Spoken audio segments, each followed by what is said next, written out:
Yo, what is up mga kapulido, Genix Motor Parts. May dayo ulit tayo. Lagi naman dayo. All the way from Malolos, Bulacan. Ang kanyang motor ay may kumakatok, kaya in-overhaul namin. Tapos isi-set natin siya. Re-reset natin yung 54 niya. Intro. Sorry, it's DJ.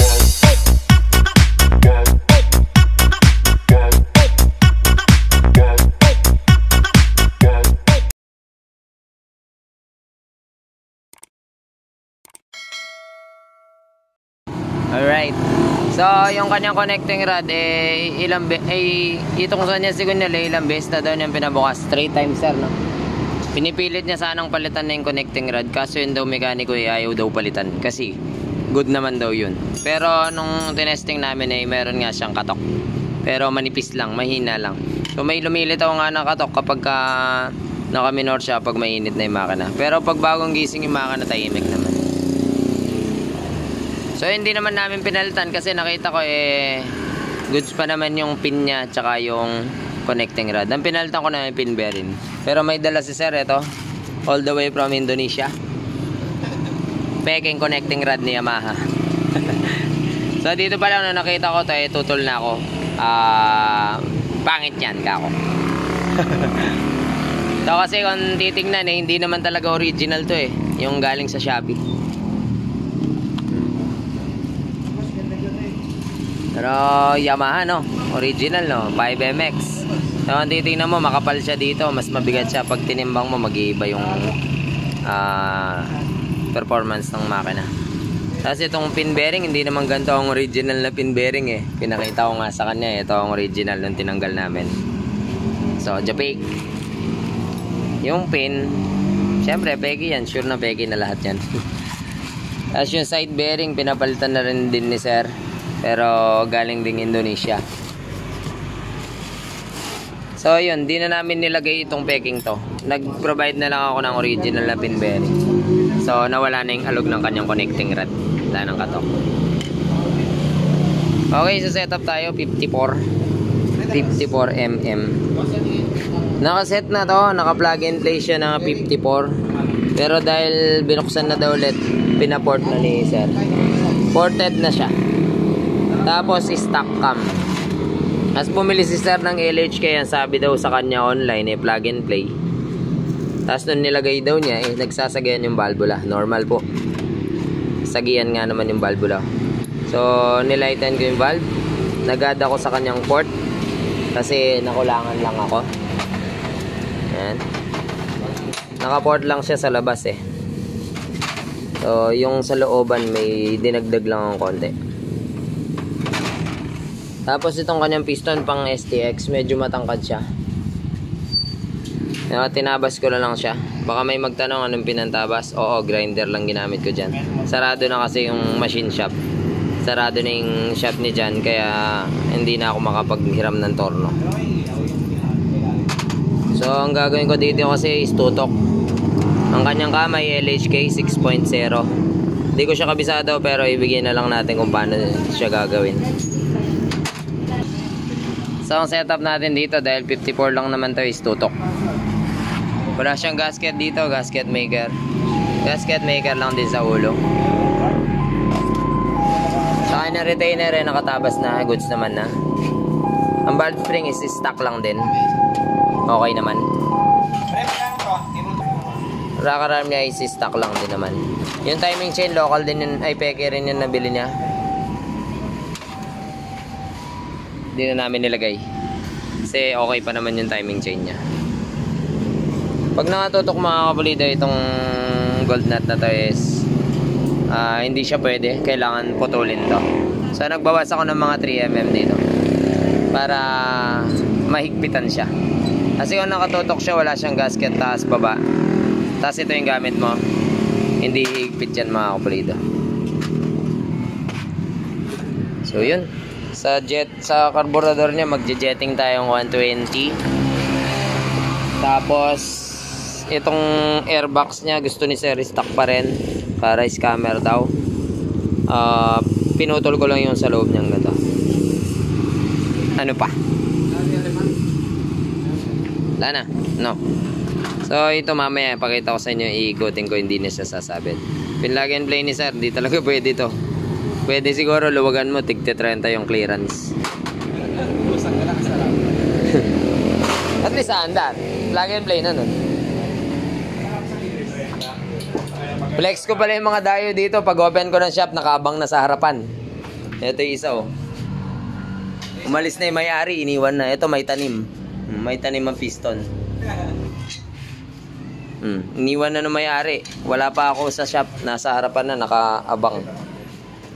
So yun, pakita ko mamaya. Buuin mo natin. Ay, yung iba kasi gumagana. Yung iba kailangan may load eh. Lagyan mo relay. Update mga kapulido. So ito pala yung stock na pinarebore lang ng 54mm. So ito pang STX daw to. Okay.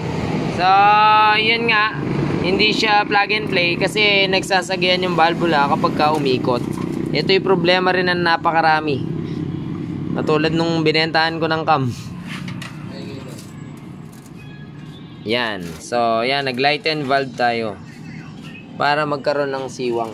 Ay, siwang. Is clearance yung bawat valve para kahit maglaro siya, hindi sila magsasabitan. Halina, saksak meken. 86, 87. 85, 86 pala.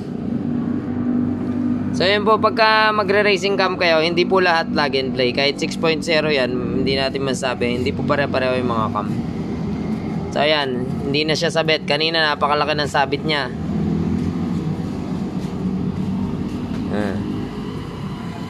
Iba kasi yung duration ng ibang cam. Kaya yung iba, pababa pa lang yung isa, parating na yung isa, kaya nagsasabitan silang ganun. Lagyan, ay ididiin ko yung clearance niya para makita niya kung paano yung sabit na sinasabi ko. Alright, ayan tinukod ko. So ito po yung sinasabi ko. Pagka pinlug and play mo yung ibang cam, yan, ayun o, sumabit, nagalikan sila. Kaya po ginagawa natin yung lighten valve. Yung iba, naka-lighten na. Halimbawa, Racing Monkey, MTRT, sumasabit pa rin yung iba. Kaya lighten na, kailangan ni-lighten pa. So, yan po yung issue niyan. Kaya hindi po pwedeng basta-basta na lang nag-plug and play, okay na. Baka matulad kayo dun sa kanina. Unang birit pa lang daw pala yun. Unang birit. Wala, naubos. Isang piga, sabog agad.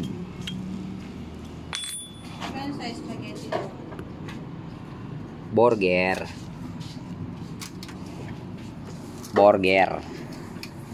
Break time ikaw. Otep, baka gutom ka na. Mag-burger na tayo. Dahil, absenan tayo ni Tantan eh. Yun, pwede natin i-plug in yan mga kuplito. Yung valve packet pala, nilagdagan natin. Valve packet tayo. At nilalagay na nga. Lobat na pala ako. Bawal na mag-flash.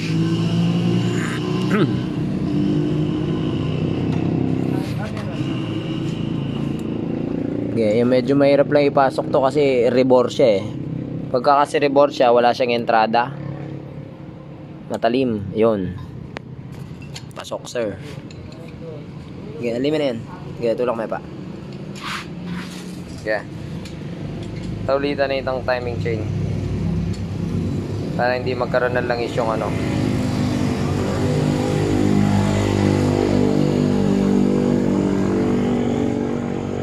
Yun, lapat. Walang gasket. Tulak na bandap. Check nga natin ang kanyang magiging decade. Ayun, 0.8. Galing na.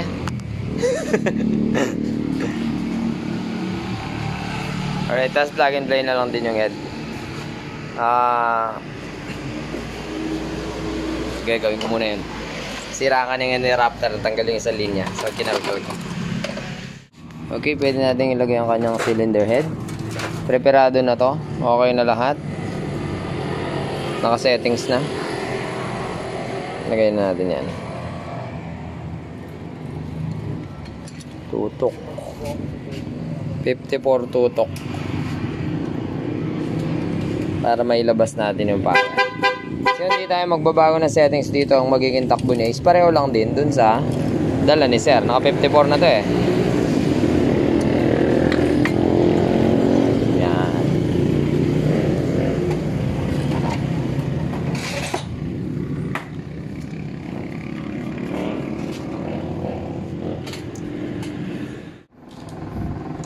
Ay. Hirap ng isang kamay.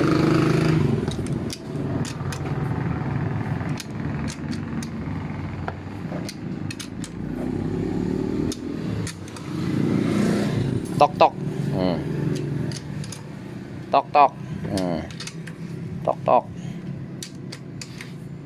Tok tok. Oh, torque wrench yan na. Huwag nang hanapin yung wala.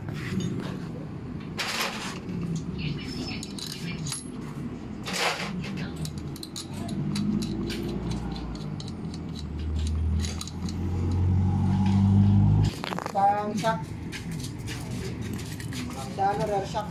Update. Timing is stock lang din. Valve clearance. Stock lang din. 6.8. Jadi kaya ko nagdili. Okay na ito. Alya. Yan, kanya. Alright. Alright, scammer. May goma pa. Lagyan muna natin ng langis. Request ni sir yung budget meal lang daw. Okay.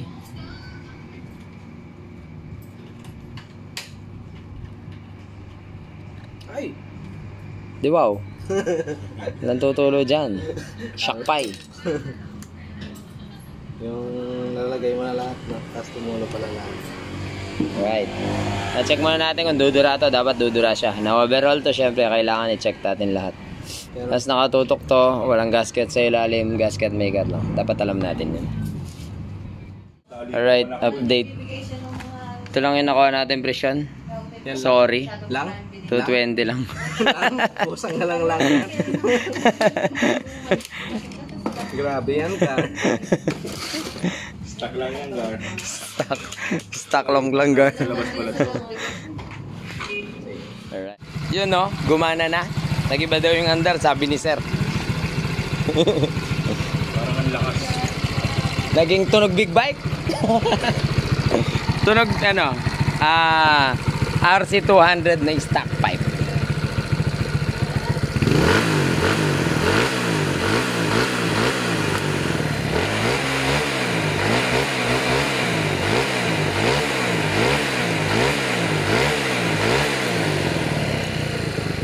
Yan no.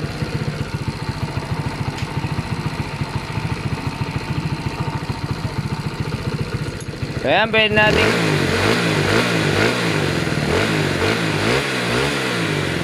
isalpakan yan sa dyan at subukan na natin kung anong takbo. Alright, start na natin yan. Marami ng mga saksi dito. Kahit ating gabi na. Sarap naman yan sa akin. Sarap talaga libre, no? Sarap talaga.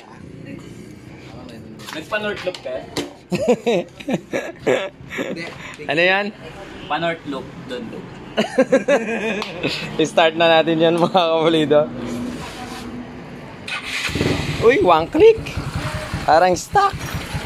Ay, stock lang pala yan. Stock lang yan. Stock scam. Stock yung black yan. Hello kayo din.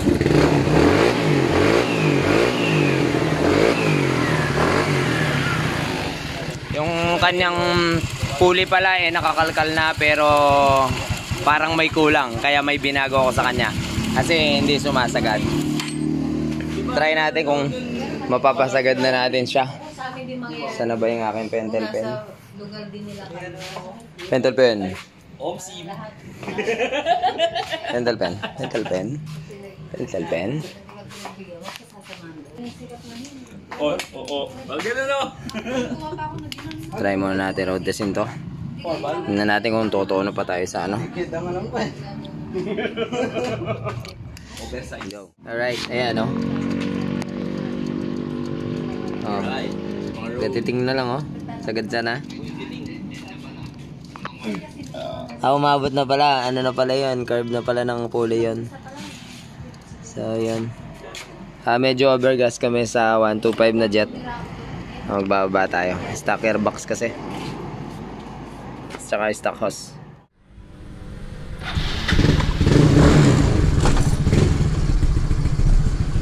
Sana wag nang malaglag yung Irie. Bagay, hindi na pala mahaba na yung spring pala.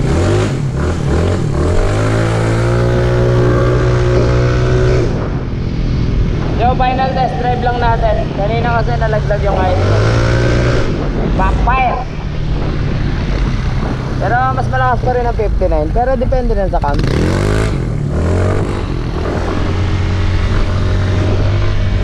Ang sabi ni sir ano to, yung stock daw siya nakaka 100 pa daw.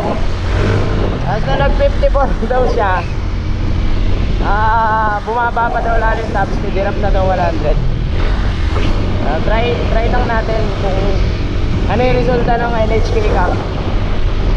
Tapos yung nagdagdag tayo sa port sa pulley, nagdagdag din ng ano,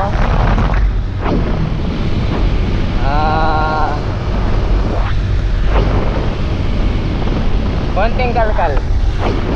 Yung speed meter niya ay napaka-unat. Stock na stock talaga. Pero yung iba kasi ano ito masyadong malapit sa GPS. Pero yung stock kasi may lamang sa GPS talaga Ito malapit na malapit. Medyo delay ng konti. Siguro kaya hirap pag 100, sabi niya.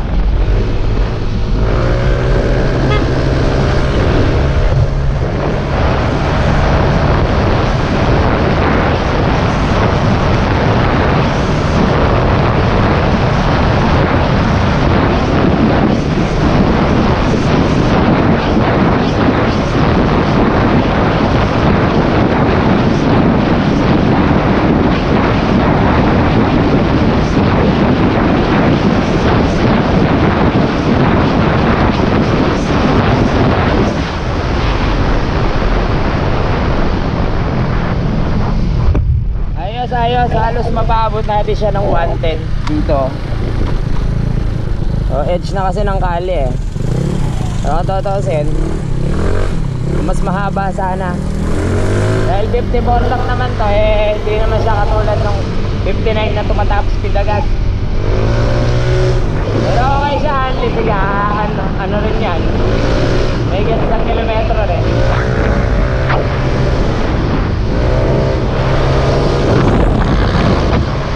Silent ang bike niya. Kahit na ang ating ginawa mga kapulido, 1:30 na. Akala ko kasi 54 stock, 54 ES lang ang gagawin. So overall pala hindi naman biro ang ganyang galawan. Kaya ayun, trabaho talaga mga kapulido. Absent na si Tantan Works. Hindi naman nagawa yung ibang tenga, tsaka yung dalawang sabog doon.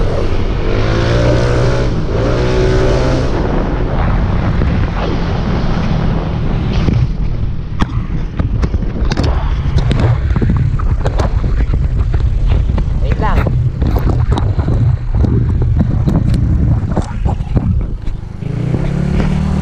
So ayos na ating ginawa mga kapulido.